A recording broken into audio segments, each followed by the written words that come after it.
it's me, Paranormal Girl, and in today's video I'm going to be interviewing Brynn Christine. So she went to Gettysburg, and as some of you know, I've also been to Gettysburg, and she apparently had a lot of paranormal experiences and happenings.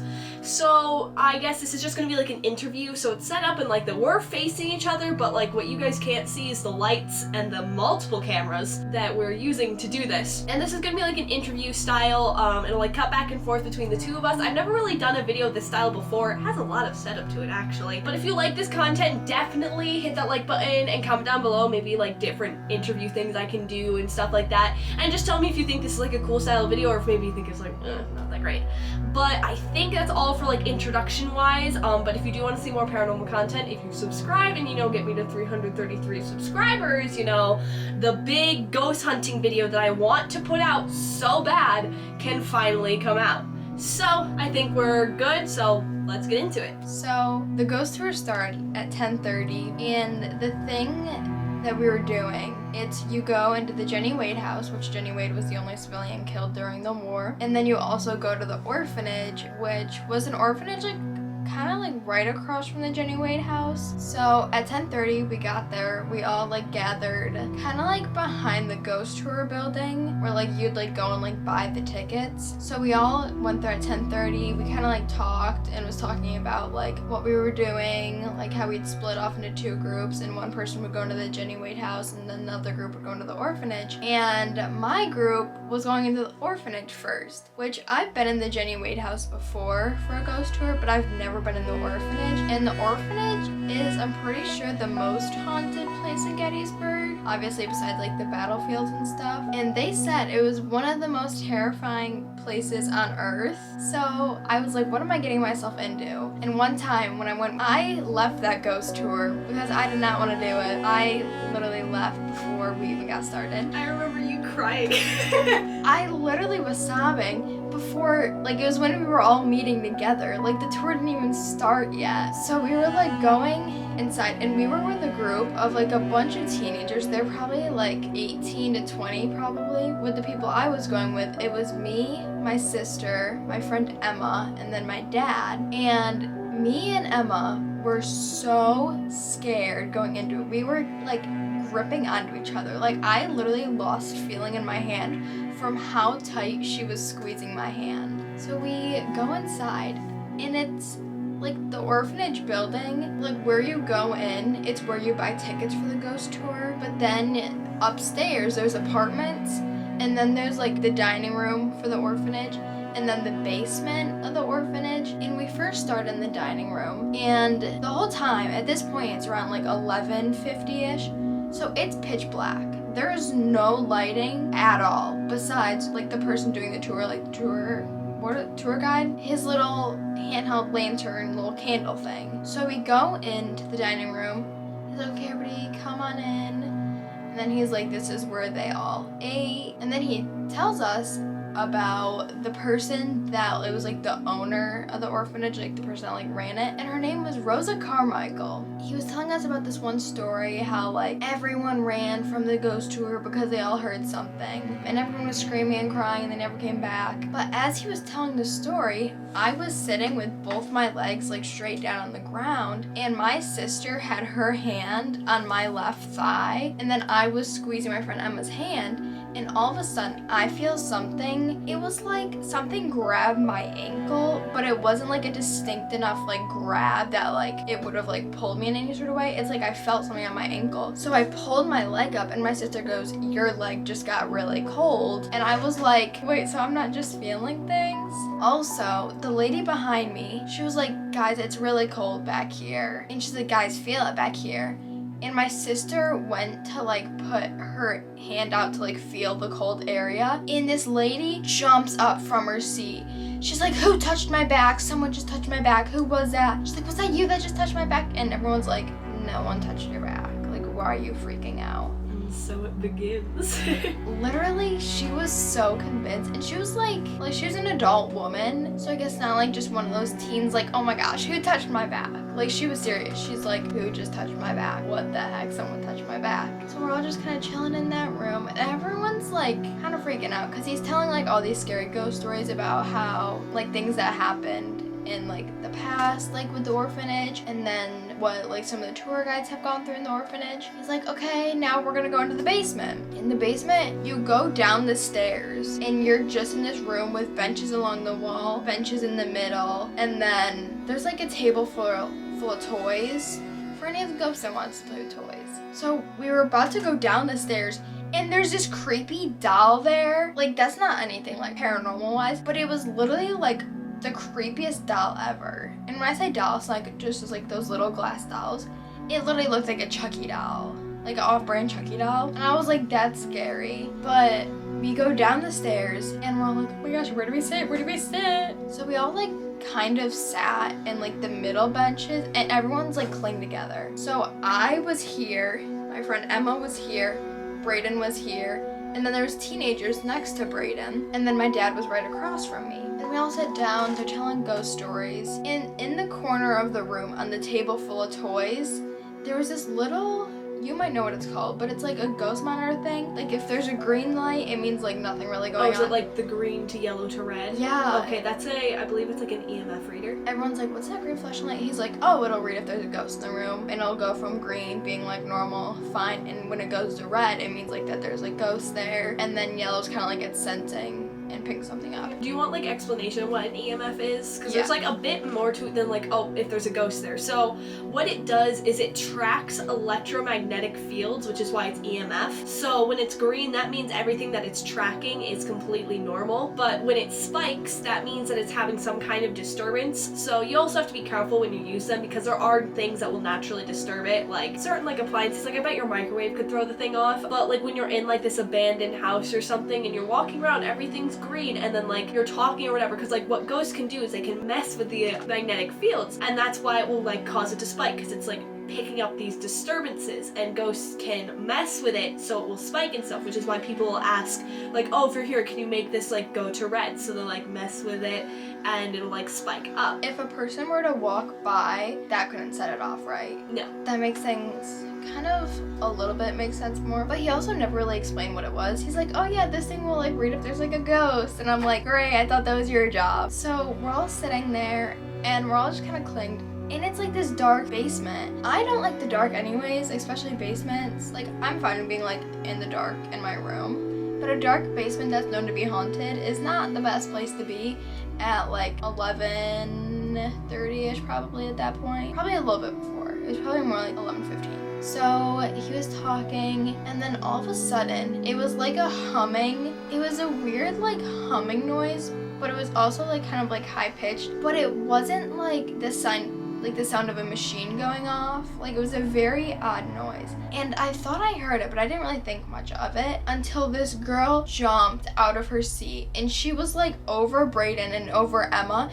like trying to get past me, and we're all trying to like calm her down because like we're all kind of scared. She's like, oh my gosh, did you guys hear that? And Brayden and Emma are like, yeah, I heard that. And then people across from us were like, yeah, we heard that. And the tour guide, he was kind of a buzzkill. He's like, okay, everybody calm down, let me get on with like the story so we can move on. And I was like, don't you want to know something paranormal just happened? So then once we all kind of calmed down, then he starts telling us how he has this friend. I think his name was Tommy. He's like, yeah, Tommy and I are friends. He's like a quiet kid. Like, he's not gonna hurt you. Like, he's a nice ghost. And then as he's talking, he like sat down over there, and he like the tour guide sat down over there. And he's like, yeah, sometimes Tommy will come over here with me. And all of a sudden, the EMF goes from green to orange a little, back to green to full red. And the one girl, her name was Katie. We had no idea who she was. She was just with a group of her friends. She's jumping up. She's like trying to get past. And her mom was like trying to like hold her back. Like, no, like come, sit down. But she was the closest to it. She's like, no, it's going off. And at that point, it's like making noise. It's at like red and it's like beeping. And we're all like, oh my gosh. The the tour guide's like, hey Tommy, and we're all like, oh my gosh. Like after we all calmed down again, he was telling us how like there's also bad ghosts. He's like, okay, let's all get up and let's go into like the alleyway. In the basement, there was like this one little like really small hallway. Like it was only you that could fit down it, because when we were all trying to like squeeze by, we're all like cramped. And then there was this little area. I did not look in there because I did not want to see what was in there, but where they would like torture the kids. And he's like, come on guys, we're all gonna go down the alleyway and like go to where they torture the kids. And everyone's like, no, like it's already terrifying, like it's gonna get scarier. And this is the funny part. The tour guide was like, hey, does someone want to go over and get the EMF? And this dude's like, I'll do it. He goes over, he grabs the thing and goes, dab me up, Tommy. So he grabs the EMF, we're all like, ha ha ha. At the same time, we're like, oh my gosh. So we go down the alleyway and we're all just kind of like chilling there. And it's like dirt ground, but there was like this cloth hanging and then like more dirt underneath, and people are like, oh my gosh, that looks like footstep marks over there. And then they said it looked like something was like dragged across there. I don't know, I was like, I'm not looking underneath there, like let's all move on, let's not look at that, like that's scary. So like, okay guys, like we'll go upstairs and let's go to the Jenny Wade house now. And I was like, we almost got like killed in this house, now we're going to the Jenny Wade house. So we like go up the stairs, we like leave, we go across the street and like down to the Jenny Wade house, because like you had to walk from the orphanage to the Jenny Wade house, but it wasn't like that far, like it was a couple of buildings down and across the street. And at that point I was like, guys, the Jenny Wade house is fine, I've been in there before, like nothing's gonna happen, like we're fine. I was wrong. So we go in and he was telling us from outside the house, he's like, oh, this is the bullet hole that like went through this door and then the door inside and killed Jenny. He's like, but come on, let's all go inside. At this point I'm like, it's fine. Like Jenny Wade was like a nice girl. She was making bread for the soldiers when she got shot. She doesn't have anything against us. She likes us. She wants company. So we go inside, and when you walk in the door, it's the kitchen. And he was just telling little stories about the kitchen. And as I'm standing there, I'm like shaking. I was like, oh my gosh, like I thought this wasn't gonna be scary, but like here we are again. But whenever you're in a building that's called haunted, you're already gonna be scared, even if you've been in there before and like nothing's happened. So the door in the kitchen, it was the door that blocked off the one bedroom kind of living room area and then like the actual kitchen. So the door was opened up when Jenny was baking bread. So when she was shot, it went through the actual door and then the door that was supposed to like block her and protect her. And they're explaining how the hole in the wall, if you put your ring finger in there, and if you're single, you'll get a boyfriend, or if you're in a relationship, you'll get engaged or married. And so we were all like, let's stick our finger in the hole. I bet you were like, hole, damn it. I bet you were like, work your magic, please. Literally, I'm desperate. I was like, hey, I really need the help, ghost. Jenny, please help. I can't do it on my own. But then they're like, okay, now let's go into like the bedroom, living room area. So we go in there. He's like, guys, like make sure like you're looking all around, like take pictures in mirrors, because sometimes in pictures and mirrors, either like you won't show up fully or something else will show up, whether it's like an orb or like a soldier you see behind you. And the guy just stops, turns around, and he's like, why is the clock thing open? It was like a clock and it had like a glass case that like opened and closed. He's like, that's not open. He's like, and that's like, or no, it was open, but it wasn't supposed to be open. And he closed it and he was like, that's a hard latch. Like that doesn't just fly open. Like someone has to like open it with like a little bit of like power for it to like open. So we're all like, oh, that's weird, but like we didn't see nothing, so like move on. So he's like, okay, now let's go upstairs. And last time I went on Jenny Wade tour, upstairs, because when you go up the stairs, there's like 2 rooms and then there's a wall and then 2 rooms, because the Jenny Wade house was meant to hold like 2 families. So when you're getting the tour, you go in the Jenny Wade side and then you go across, and I forgot the other family's name, but then you go in their side and then downstairs and outside. And in just like the normal Jenny Wade side of upstairs, nothing really happened. Like he was telling stories, he's like, okay everybody, now let's go through like the hole in the wall, I guess. But it's like kind of like a hole thing in the wall, but it's like big enough like that you could like go through.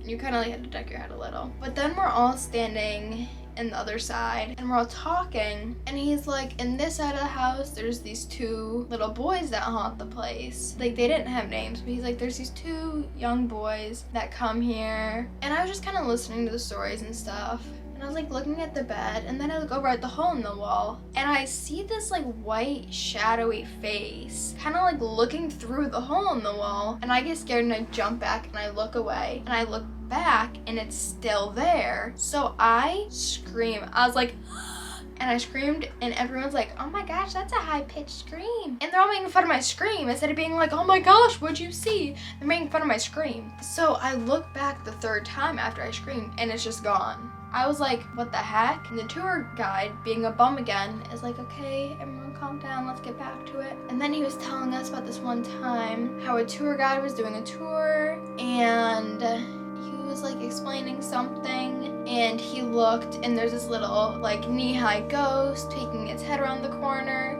like listening along. Everyone was screaming and freaking out because there was like this little knee-high boy peeking his head around. And at that point, I'm like losing it.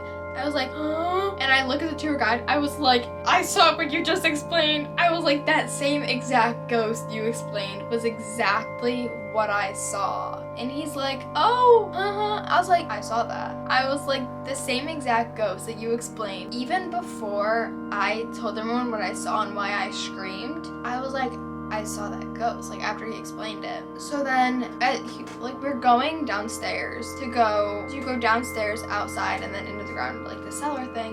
So okay, everybody come along. And I go up to him. I was like, the same ghost you explained was the one I saw. He was like, what'd you see? I was like, I saw a little white shadowy face, like a little bit of like a figure, but like not much. And it looked like it was going, like looking through the wall. Like it was like right in the corner of the wall. And I was like, it was short, and I wasn't getting out full words. I was like, little white knee-high, it was a boy. And I was like flipping out, and the guy's like, oh my gosh. Cause like he didn't really know what to say.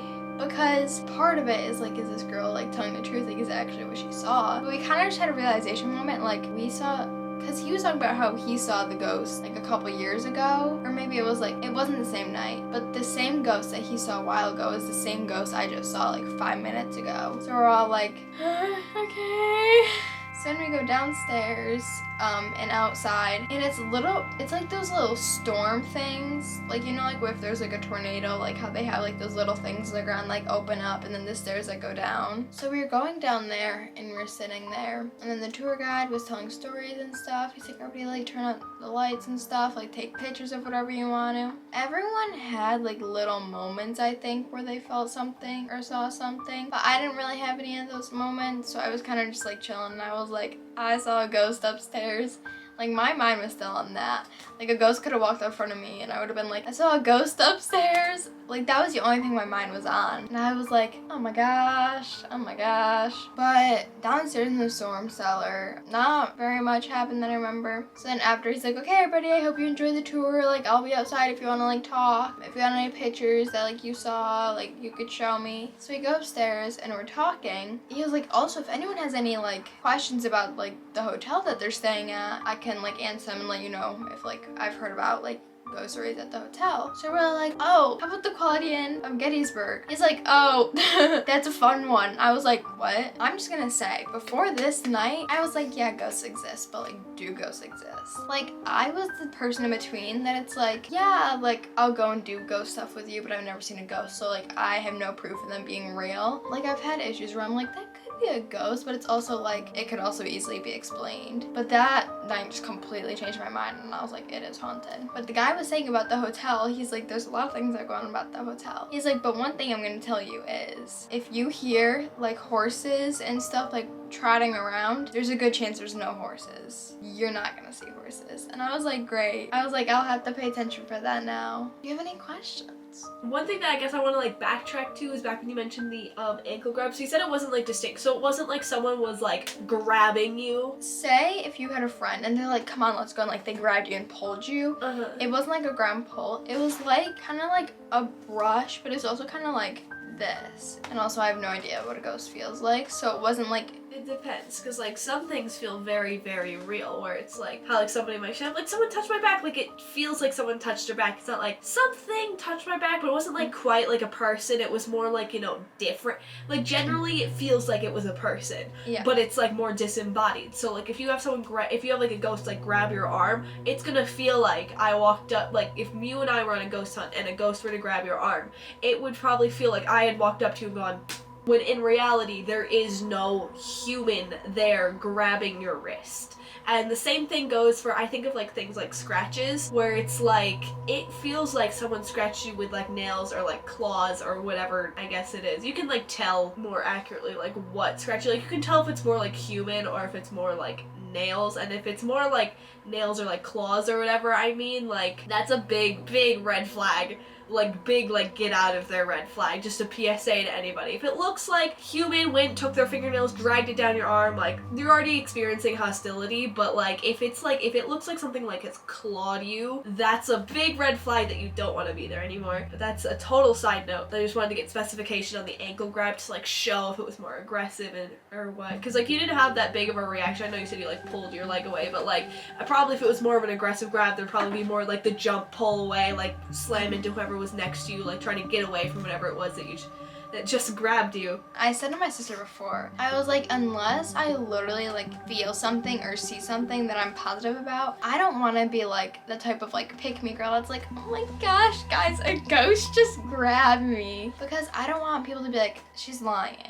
That's like the worst, when it's like, that's one tough thing about like ghost hunting and stuff, is like when something happens to you, you have to convince everybody else that it genuinely happened to you, because only in rare circumstances will it physically show. So like if you feel like you got slapped by someone, you might have like the red marks, like I said, scratching, you might have scratch marks, but if somebody like were to like push your back or something, you don't have proof. Side note, subscribe. But I think that's, I don't really have that many questions about like it. I feel like if I really had a lot of questions, I would have been asking them in time with the story. Someone did ask me though, that I will say, is someone asked me to like, will you like ever go back?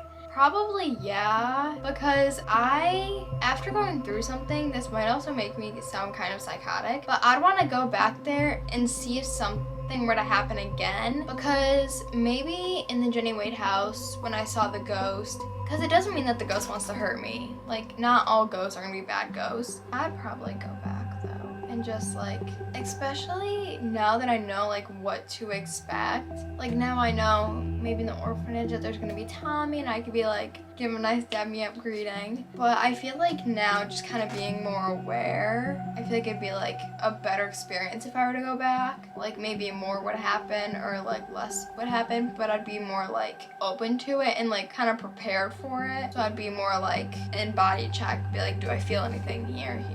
So like I'm like focused. I know I want to go back. Mm-hmm. I wasn't able to go this year, but I definitely want to go. Y'all should subscribe to my YouTube channel, Brynn Christine. I have not uploaded in months. I've been a little busy, but I'm gonna come back soon. I just need to figure out what video to film to come back. So that about concludes today's video. I hope that you enjoyed. And a big thank you for Brynn for making this video. I like to do the paranormal videos because, you know, paranormal girl, but it can be difficult at times. So, you know, content, let's go. But if you want to see more content like this, slap the like button, subscribe so you can get more spookiness. 333, let's go! And hit the bell so you're notified every Sunday when I upload a video, and on the rare occasion that I upload on any other day of the week. And comment down below more video ideas. Maybe if you guys have been anywhere haunted and you want to share your stories, or maybe share your input. That's also welcomed, and like I always say, you can just say hi, I won't complain. And I will see you in the next one. Goodbye! Goodbye! Goodbye! Goodbye! I just pressed that red button.